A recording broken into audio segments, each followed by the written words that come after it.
मेरे 8 साल poultry career के अंदर मैंने हज़ारों प्रेस्क्रिप्शंस लिखी हैं और उसमें मैंने कभी भी किसी भी फार्मर को, किसी भी सुपरवाइज़र को लाइजोजाइम का मशवरा नहीं दिया। मैं कि lysozyme as a immune booster काम करता है, लेकिन किस हद तक।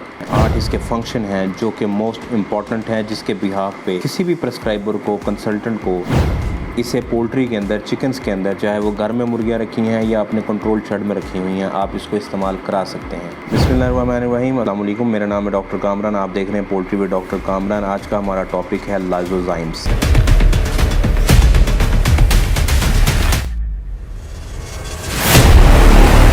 21वीं सदी के शुरू में पोल्ट्री बहुत ज़्यादा एक्सटेंसिव होती जा रही थी। कंट्रोल शेड्स आना स्टार्ट हो गए थे। पाकिस्तान में अभी ओपन फार्मिंग ही थी, लेकिन दुनिया कंट्रोल फार्मिंग की तरफ शिफ्ट हो गई थी। हर बंदा ये चाह रहा था, बर्ड की ब्रीड्स इंप्रूव होती जा रही थी। पहले जस्ट हबर्ड था, फिर उसके बाद कॉब, फिर रॉस, उसके बाद आर ब्रेकर।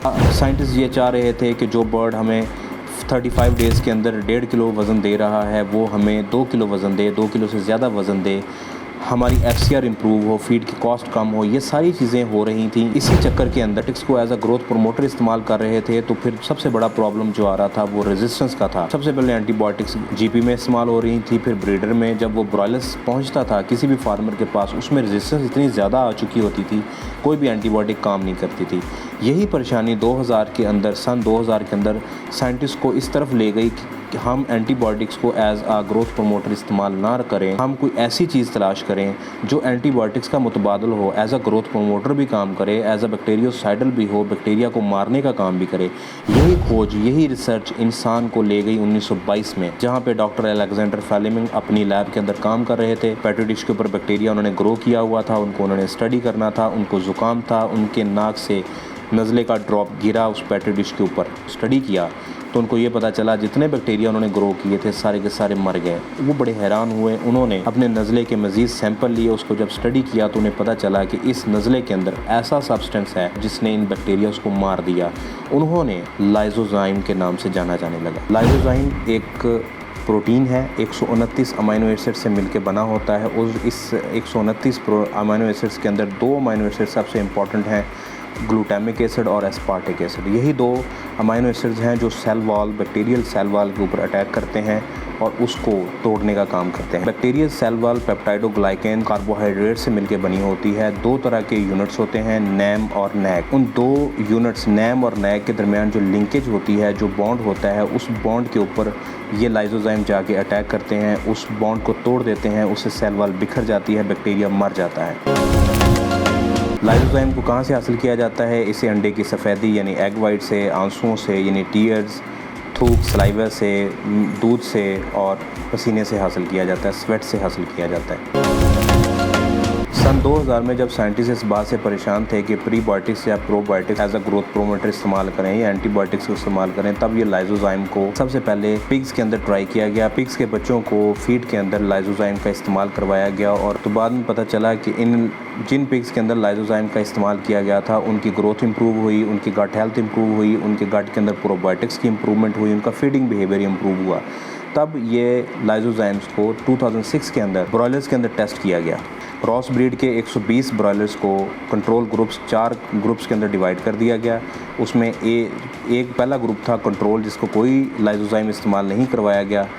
दूसरे ग्रुप को 70 ग्राम, तीसरे ग्रुप को 90 ग्राम, चौथे ग्रुप को 120 ग्राम पर टन के हिसाब से फीड में 0 दिन से लेके 35 दिन तक लाइजोजाइम को इस्तेमाल करवाया गया। और जब रिजल्ट्स आए तो बहुत ज़्यादा इफ़ेक्टिव थे, बहुत ज़्यादा हौसला अफजा थे। जिन बर्ड्स को लाइजोजाइम इस्तेमाल करवाया गया था, उनकी FCR इंप्रूव हुई, उनका वेट इंप्रूव हुआ, के इंटेस्टाइन के अंदर विलाई की लेंथ इंप्रूव हो गई, तो बैसिलस जो बैक्टीरिया था उसकी तादाद में भी इजाफा हो गया था। 2006 के अंदर शेंग नामी साइंटिस्ट ने 200 माइक्रोग्राम पर ml के हिसाब से इसको ब्रॉयलर्स के अंदर दोबारा टेस्ट किया। उन ब्रॉयलर्स के अंदर जिनमें नेक्रोटिक एंट्राइटिस का इशू था, और उसमें भी जो कंट्रोल ग्रुप था उसके मुकाबले में उन बर्ड्स के अंदर बहुत ज़्यादा इफेक्टिव रिजल्ट मिला नेक्रोटिक एंट्राइटिस यानी क्लोस्ट्रीडियम परफरेंजिस के खिलाफ। मेरे 8 साल पोल्ट्री कैरियर के अंदर मैंने हज़ारों प्रेस्क्रिप्शंस लिखी हैं और उसमें मैंने कभी भी किसी भी फार्मर को, किसी भी सुपरवाइज़र को लाइजोजाइम का मशवरा नहीं दिया। मैं पर्सनली लाइजोजाइम्स के अगेंस्ट था, लेकिन जब इस वीडियो को बनाने के लिए मैंने रिसर्च के बाद मैंने 8 इसके काम निकाले हैं, 8 पॉइंट्स हैं, 8 इसके फंक्शन हैं जो कि मोस्ट इम्पॉर्टेंट हैं, जिसके बिहाफ पे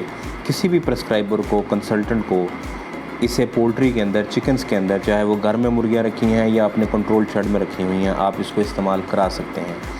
एक चीज़ मैं वाज़े कर दूं, ये एक मिसअंडरस्टैंडिंग है कि lysozyme as a immune booster काम करता है। ये इम्यून बूस्टर काम करता है, लेकिन इससे मोस्ट इम्पॉर्टेंट इसका जो फंक्शन है वो एज अ बैक्टीरियोसाइडल है। ये बैक्टीरिया को मारने के काम आता है। ये नेक्रोटिक एंट्राइटिस अगर आपके बर्ड को आ रहा है तो आप लाइजोजाइम का इस्तेमाल करें, आपके बर्ड को अफाका होगा। इकोलाई नहीं जा रही, आप लाइजोजाइम का इस्तेमाल करें, आपका बर्ड ठीक हो जाएगा। आपको जैसे मैं बता चुका हूँ, तजर्बात में ये साबित हो चुका है कि ये विलाई जहाँ पे इंटेस्टाइन के अंदर न्यूट्रिएंट्स एब्जॉर्ब होते हैं उसके साइज़ को इंक्रीज़ करता है, उसकी ग्रोथ को इम्प्रूव करता है, और बर्ड की बॉडी के अंदर जो लैक्टोबैसिलस प्रोबायोटिक्स जो बेनिफिशियल बैक्टीरियाज पड़े हुए हैं उनकी ग्रोथ को इम्प्रूव करता है। Ultimately as a growth promoter काम करता है। तीसरा पॉइंट जो कि पहला पॉइंट से रिलेटेड है कि ये नेक्रोटिक एंट्राइटिस में बेस्ट ड्रग है, ड्रग ऑफ चॉइस है। चौथा पॉइंट, ये फंगस लगी हुई है फीड में, आपकी बर्ड में टॉक्सिसिटी का इशू आ रहा है तो स्पेसिफिकली ये एफ्लाटॉक्सिन्स के अगेंस्ट भी काम करता है। पाँचवा काम, ब्लड बायोकेमिकल बैलेंस को मेंटेन करता है। छठा काम, ये इंटेस्टाइन के अंदर जाके विलाई की ग्रोथ के साथ साथ इंटेस्टाइन में किसी किस्म की इन्फ्लेमेशन हो जाती है, स्वेलिंग हो जाती है बैक्टीरियल इन्वेजन की वजह से, एंट्राइटिस की वजह से, तो ये इन्फ्लेमेशन के अगेंस्ट भी काम करता है। सातवां काम, ये फीड इनटेक को बेहतर बनाता है। अगर आपका बर्ड फीड सही तरह से नहीं खा रहा, उसका हाजमा ख़राब है या वो फीड पिक नहीं कर रहा, आपने फीड चेंज की है, तो आप लाइजोजाइम को ट्राई करें। ये फीड इनटेक बिहेवियर को बेहतर करता है। और अब आते हैं हम 8वां पॉइंट जो कि है immune response. Immune response as a immune booster, ये सेकेंडरी इफेक्शन इसका फंक्शन है। वो कैसे, जब ये बैक्टीरिया की सेल वाल को तोड़ता है तो उसके जो पेप्टाइडोग्लाइकन्स हैं, जो पीजी कार्बोहाइड्रेट्स हैं जो वहाँ पे बिखर जाते हैं सेल के अंदर, वो जो पेप्टाइडोग्लाइकेन्स हैं वो अब किसी काम के नहीं होते, वो बर्ड को नुकसान नहीं पहुंचा सकते। वो पेप्टाइडोग्लाइकेन एज आ ट्रिगर काम करते हैं, बर्ड के सेल्स को जाके उसकी इननेट इम्यूनिटी को ट्रिगर करते हैं, और ब्लड के जितने भी इम्यूनिटी बनाने वाले सेल्स हैं वो उन पेप्टाइडोग्लाइकेन से उस बैक्टीरिया के स्पेसिफिक स्ट्रक्चर को याद कर लेते हैं, ज़हन नशीन कर लेते हैं, उसके ख़िलाफ़ एंटीबॉडीज़ बना लेते हैं, इम्यूनिटी को एक्टिव कर लेते हैं कि आइंदा यही बैक्टीरिया बॉडी के अंदर आएगा तो हमने इसके ख़िलाफ़ पहले से ही अपनी डिफेंस लाइन को बनाना है। तो ये पहला काम जो है वो ये कि ये एज अ बैक्टीरियोसाइडल बैक्टीरिया को मारता है, फिर वो केमिकल्स रिलीज़ होते हैं और वो जाके बर्ड की इम्यूनिटी को एक्टिव करते हैं, ट्रिगर करते हैं, जिससे बर्ड अपना इम्यून रिस्पॉन्स को एक्टिव करता है। प्री मार्केट में वेटरनरी साइड पे बेशुमार लाइजोजाइम्स अवेलेबल हैं, इंपोर्टेड भी हैं, लोकल भी हैं। तमाम के तमाम प्रोडक्ट्स अच्छा काम करते हैं। डोजेज एक ही रखें, चाहे आप 50% यूज़ कर रहे हैं, 20% यूज़ कर रहे हैं, 1 ग्राम फी 2 लीटर के हिसाब से पानी में दें। आपके बर्ड को इनमें से कोई भी प्रॉब्लम है, आप लगातार 8 घंटे का पानी, कम से कम 8 घंटे का, ज़्यादा से ज़्यादा 16 घंटे का पानी इस्तेमाल करें। 3 से 4 दिन, 5 दिन पानी दें, आपके बर्ड को इससे अफाका होगा। दोस्तों, ये छोटी सी वीडियो लाइजोजाइम के मतलब थी, बहुत ज़रूरी था। मुझसे लोग पूछ रहे थे कि लाइजोजाइम देने चाहिए, नहीं देने चाहिए। इस वीडियो के मतलब लाइजोजाइम के मतलब आपका कोई क्वेश्चन हो या आपका कोई भी क्वेश्चन हो, आप वीडियो के नीचे कमेंट करें, मेरा नंबर दिया गया है, मुझे व्हाट्सएप करें। बाकी कंसल्टेशन आपको मैं बता चुका हूँ। अगर आप मेरा पोल्ट्री ग्रुप ज्वाइन करना चाह रहे हैं तो उसकी 500 रुपीज़ पर मंथ के हिसाब से फ़ीस है। अगर आप शेड विज़िट कराना चाह रहे हैं तब भी मैं अवेलेबल हूँ, मेरा नंबर है, आप रब्ता कर सकते हैं। अगर आप मुझसे पर्सनली कंसल्टेशन लेना चाह रहे हैं तो उसके लिए भी आप मेरे नंबर्स पे मुझे रब्ता कर सकते हैं। अपनी दुआओं में याद रखिएगा, चैनल को सब्सक्राइब करें। अगली वीडियो तक के लिए अल्लाह हाफ़िज़।